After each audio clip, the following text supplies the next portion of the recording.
ये गाथा है वीरों की, ये गाथा है त्याग की, ये गाथा है सत्य की, ये गाथा है आग की। महाभारत की गूंज है हर युग का। बहुत समय पहले जब सतयुग समाप्त हो रहा था और द्वापर युग का आरंभ हो रहा था, धरती पर धर्म और अधर्म का संघर्ष गहराने लगा। यह वह समय था जब कुरुवंश की कहानी लिखी जाने वाली थी। हस्तिनापुर के पराक्रमी और धर्मनिष्ठ राजा शांतनु एक दिन गंगा नदी के किनारे शिकार करते हुए पहुंचे।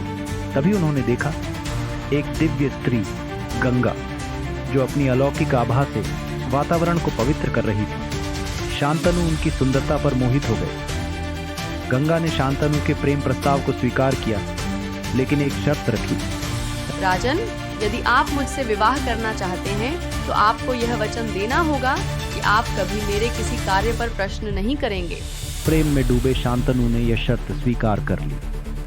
समय बीता, गंगा ने एक एक कर 7 पुत्रों को जन्म दिया, परंतु हर बार उन्होंने अपने पुत्र को नदी में प्रवाहित कर दिया।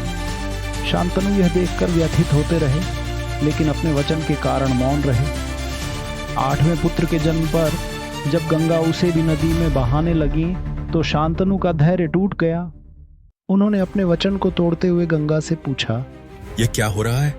तुम हमारे बच्चों को क्यों मार रही हो? गंगा ने शांतनु को सत्य बताया।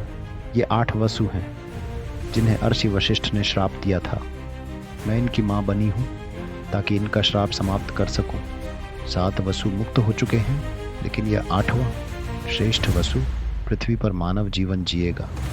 इसके बाद गंगा अपने पुत्र को लेकर चली गई। कई वर्षों बाद गंगा ने शांतनु को उनका पुत्र लौटाया। वह देवव्रत थे, जो वेदों, शस्त्रों और धर्म में निपुण थे। शांतनु को गर्व था कि उनका पुत्र इतना तेजस्वी और पराक्रमी था। हस्तिनापुर के राजमहल में देवव्रत को राजकुमार घोषित किया गया। पूरे दरबार ने उनके ज्ञान और शक्ति की प्रशंसा की। लेकिन यह कहानी यहीं समाप्त नहीं होती। आगे चलकर उनका जीवन त्याग और बलिदान की महान गाथा बनने वाला था। महाभारत की यह शुरुआत हमें प्रेम, त्याग और धर्म के गहरे सिद्धांतों की शिक्षा देती है।